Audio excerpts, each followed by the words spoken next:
भैया सबसे पहले तो आपको बहुत बहुत बधाई, बहुत बहुत शुभकामनाएं। धन्यवाद भाई साहब। हम जानना चाहेंगे सर, सबसे पहले आपका परिचय क्या है, क्या नाम है आपका? जी सर, मेरा नाम ब्रजपाल सिंह ठाकुर है। मैं ग्राम कसौली, जिला झांसी से बिलोंग करता हूँ। और वर्तमान में आपको किस पद की जिम्मेदारी दी गई है? वर्तमान में पार्टी से दी गई है? वर्तमान में मुझे कांग्रेस पार्टी से बबीना का मंडल अध्यक्ष के लिए अभी नवनियुक्त किया गया है। और चूँकि मेरी कांग्रेस पार्टी में पूर्व दादा परदादा सब रहे हैं, जी। उसी के आधार पर पार्टी ने मेरे पे एक भरोसा जताया है। युवाओं को जोड़ने के लिए एक अवसर प्राप्त कराया है कि युवा हमसे अधिक से अधिक पार्टी में जुड़े हमारे माध्यम से। तो उसके लिए मैं पार्टी का बहुत बहुत आभारी हूँ। लगभग कितना समय हो गया आज आपको पार्टी से जुड़े हुए? वैसे तो पार्टी से एक पद के तौर पे तो मैंने पार्टी में कोई काम नहीं किया, लेकिन कार्यकर्ता के रोल पे मैं पार्टी से शुरू से रहा हूँ। जब से मैंने अपना होश संभाला है, राजनीति मैंने की है, जब से मैं पार्टी के कार्यकर्ता के तौर पर रहा हूँ और हमेशा कांग्रेस पार्टी के लिए समर्पित रहा हूँ। अब जैसे आपको एक बड़ी जिम्मेदारी मिली है, तो अब वैसे कौन कौन से मुद्दे आपने चिन्हित किए हैं जिस पर आप कदम उठाएंगे? मुद्दे एक ही, वर्तमान सरकार अभी युवाओं को भ्रमित रखती है, रोजगार के नाम पे भ्रमित रखती है। कई मुद्दे ऐसे हैं जो युवाओं के बीच में जाके, ग्रामीण लोगों के बीच में जाके उनको अवगत कराया जाए कि आप क्या हक है, उसके लिए आप बात करो। जो कार्य नहीं कर पा रही सरकार, जो युवाओं को रोज़गार नहीं दे पा रही, उसके लिए जागरूक किया जाए। जात पात पे बांट रही है वर्तमान सरकार, उसको लिए युवाओं को जोड़ के समझाया जाए कि जात पात में मत बंटो।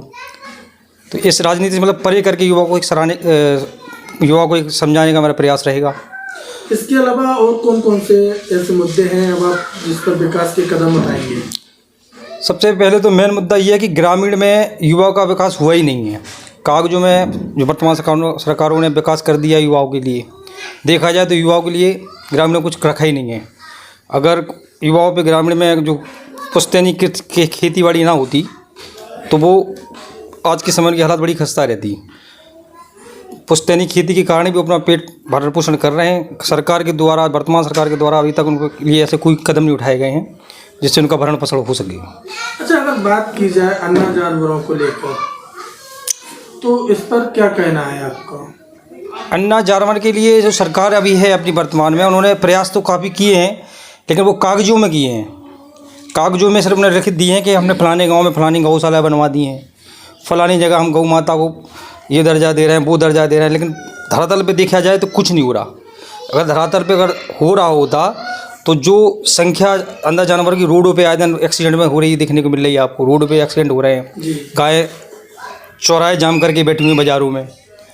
सब्जी के फल पे बबीना में आप देखते हो बाज़ार में इतनी गायें घूमते रहती हैं कि सब्जी के ठेलों पे, सब्जियों को ठेलों पे, फलों को ठेलों पे जाके उनके नुकसान कर देती हैं जाकर। और किसानों को भी काफ़ी, और किसानों को तो गांव में तो, चूँकि हम गांव से बिलोंग करते हैं तो हमें पता है 100 जानवरों की टोली पर डे रात में किसानों के खेतों पे गिरती है, जिसे संभालना बड़ा मुश्किल हो जाता है। लेकिन सरकार दिखा रही है कि जानवरों की हमने उचित और उत्तम व्यवस्था कर रखी है। सिर्फ कागजों में दिखाया जा रहा है, काम कुछ नहीं किया जा रहा है जानवरों को लेके। धरातल पे नहीं है, धरातल पे कोई काम नहीं है, जीरो काम है। चैनल के माध्यम से क्या कहना रहेगा आपका सभी के लिए? चैनल के माध्यम से तो पहले मैं आपका सबका धन्यवाद करता हूँ, साधुवाद करता हूँ जो आप इतने दूर से झांसी से आगे पधारे हमारे यहाँ। और संदेश ये देना चाहता हूँ कि युवाओं से ये कहना चाहता हूँ कि आप जागृत होकर अपने हक की लड़ाई लड़ो। आप जागृत हो, सरकार के दी हुई जुमलेबाजी में ना फंसोगे। सरकार ने कह दिया कागज में ये हो रहा है, तो आप चाहो तो अपने हर गाँव में जो गौशाला में चेक करो जाके, जो प्रधान काम कर रहे हैं, जो देख रहे हैं उनको जाके चेक कर सकते हो। क्योंकि युवा आज की जनरेशन भारत देश का एक नंबर 1 का स्तंभ है। युवा चाहें तो देश का बड़े जोर शोर से विकास होता है। जैसे कि अभी जिला पंचायत सदस्य प्रधानी के चुनाव भी आ रहे हैं, बिल्कुल, तो इसको लेकर क्या है तैयारी होगी? जिला पंचायत और प्रधानी के चुनाव के लिए पार्टी ने जो हमें जिम्मेदारी दी है, उसके लिए हम अपना पूरा भलीभांति प्रयास करेंगे। गाँव जाकर सब लोगों को समझाएंगे, पार्टी की रणनीति बताएंगे, जो वर्तमान पार्टी कार्य कर रही, जुमलाबाजी कर रही, उसको सजग करेंगे उसके खिलाफ जाके, और अपनी पार्टी को मजबूती प्रदान करवाएंगे। धन्यवाद। Thank you.